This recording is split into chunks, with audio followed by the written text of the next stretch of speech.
Hi, and welcome to my channel. No, this is not what I actually sound like. This is what I sound like when I try and sound sweet. And for a Reddit story, this is what it's going to sound like. So I hope you buckle in because I'm going to be reading you a story from r/scary stories named Let There Be Light by Not the Belt. I saw God's light, and it was terrible, the old priest said to not a single soul. The church was empty, as it should be at 3 in the morning, yet the old priest stood at the pulpit and continued gibbering out his sermon, oblivious to the vacant pews before him. Heaven is no place for human souls. The gates are not pearly, nor is there a gate upon arrival. Do you know what awaits you after this life? I do. And let me tell you, the only bliss in life is ignorance, for the truth shall not set you free, he shouted, pointing at someone in the audience who was not there. Salvation and damnation, these words are but mere synonyms, and you are all fools to believe that God's light would guide you to an everlasting peace. Yet I, too, was a fool. I have wasted my life. Don't you see? Don't any of you see? The old priest laughed, then cried. When he had finished drying away his tears, he laughed even harder. I have seen the seraphim with my own 2 eyes. Oh, yes, but the seraphim saw me with many, many more. I ask you what the creature has both the ability to fly and can see with so many eyes. Outside, a storm was gathering. The wind whistled through the cracks of the church doors. The old priest struggled to stifle his giggles and sobs. "Insects!" he shouted. His throat then produced a series of strange clicking noises. Oh, and how the seraphim's great wings had spread themselves wide before me! How the seraphim had gazed at me with such divine indifference! If only you could hear its sweet cicada melody it hummed! It beckoned, and lo! I was but a moth drawn to its irresistible flame. I was enfolded in those wings, and I thought, could it be? Am I released from my toil and suffering within this frail and failing shelf I call myself? The old priest's eyes were wide and overflowing with hope. They clouded over with the confusion and began to roll into their sockets with sickening speed. The old priest was not well, had not been for some time. His flock had dwindled in number, his sermons were long-winded and nonsensical. He started showing up late, and often looked as if he had slept little, if not at all, the night before.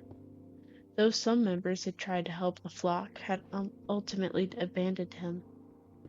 Not until I had felt the sting atop my crown did I realize I was not to be carried away to heaven by the seraphim, but to be eaten alive instead. The old priest bowed his head. There was indeed an odd, circular puncture atop his balding skull. He touched it and smiled, as if thinking back on a fond and cherished memory. I knew then, oh yes, he went on, I knew the truth of it all. Those were lifted up and carried off by angels were not taken to the pearly gates of heaven like it says in the Bible. Their screams were not that of joy and wonder, oh no, but that of pure and concentrated terror. The angels were most ravenous back in those biblical days. One must wonder if they've had their fill, or if they have found a more discreet method of attaining their prey. The church door swung open and then slowly closed. You're late for church. If you can't be on time for God, then you shouldn't have stayed home. Now, where was I? Ah, yes! The old priest cried, with one bony finger pointing up. You all wonder how I managed to escape, correct? Well, to be honest, I didn't try to escape. In truth, I didn't even struggle. Even as the seraphim pierced its proboscis into my brain, I only wanted to be closer. Can you believe it? I wanted to be closer. Yet it let me go, for what reasons I could not say. But it dropped me from its embrace, and oh, how I felt the flurry of its wings. Then it was gone. But the proof is right. He tapped the scar atop his head. Here. Another fit, another giggle fit seized him. When the old priest had calmed himself once more, he continued. My dreams were very strange after that holy experience, and I realized these dreams were not human but the dreams of an angelic insect, switching, skittering, crawling, squirming, wriggling dreams. And in those dreams I saw the world as they did, and I felt the cold indifference they felt. I watched the stories within the Bible play out on the stage of my nightmares, but as they had actually happened, not this drivel.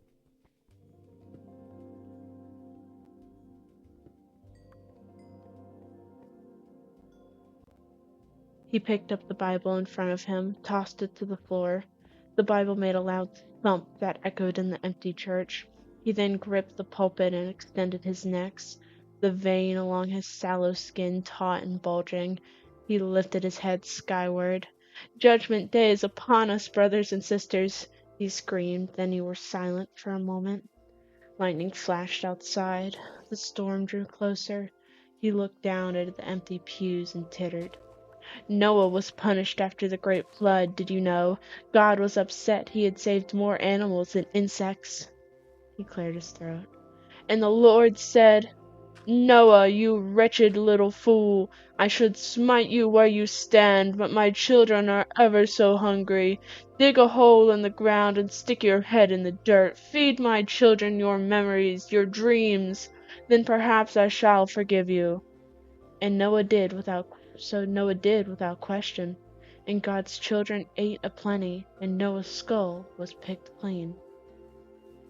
The old priest bared his teeth like a wild beast. His jaw was clenched tight as he moaned. He began to sweat profusely. Lightning flashed again, thunder followed. The elder church groaned in protest of the wind. For a brief moment the faces of the stained glass saints changed from that of a human to an insect. St. Thomas was a slavering beetle, St. Peter was a bloodthirsty mosquito, and St. Paul was a most hideous insect of known origin. In a flash they had shifted back to their glamours, looking as saintly as ever. We are not made in God's image, oh no, he went on. We are insubstantial, and life beyond the rim is a cold carapace, the husk of a dead insect, the final twitch of a dying limb. Above, the old priest heard something scuttle on many legs. He froze, his giggles and sobs dwindled. Oh, please no, I'm not ready. Please, just a little more time. That's all I need. The scuttling thing hid in the shadows of the rafters. Its great bulk rested on a wooden beam that groaned under the pressure. The old priest knew what it was. Its mad, unholy eyes bore into him. Where the seraphim had looked upon the old priest with indifference, the hulking thing in the shadow looked at him with a black, primordial hate. Hello, Michael, whispered the old priest, unable to keep his voice from shaking. Hello, father, said the thing in the shadows, its words filled with venom. Please continue. You were just getting to my favorite part. A stench tickled the old priest's nose. It was a strange mix of copper, earth, and an eye-watering rot. He began to tremble violently. His mouth moved, but absent were his words. Icy droplets trickled down his back. Why must you vex me so? Said the thing in the shadow with mock disappointment. The old priest had found his voice, but too late. No, please, was all he could manage before his voice was drowned out by a swell of stampeding legs.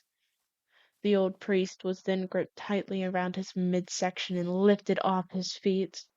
The thing called Michael was a hideous and dim light, and with each lightning a horrible image was burned to the old priest's mind, a grotesque mass of huddled limbs, some human, other insect, a select few looking to be a disturbing mix of the two. The great mass that held its limbs aloft the torso of some kind of winged ant. A few of the limbs were shorter than the others and looked juvenile. They were grouped like bunches of grapes and dangled beneath its plump abdomen. Its head was like a bone-white skull, yet it was neither human nor animal. In the deep sockets of this abdomen were hate-filled eyes of the creature called Michael, and it shook words from the old priest violently. And God said, he, he said, the old priest spat.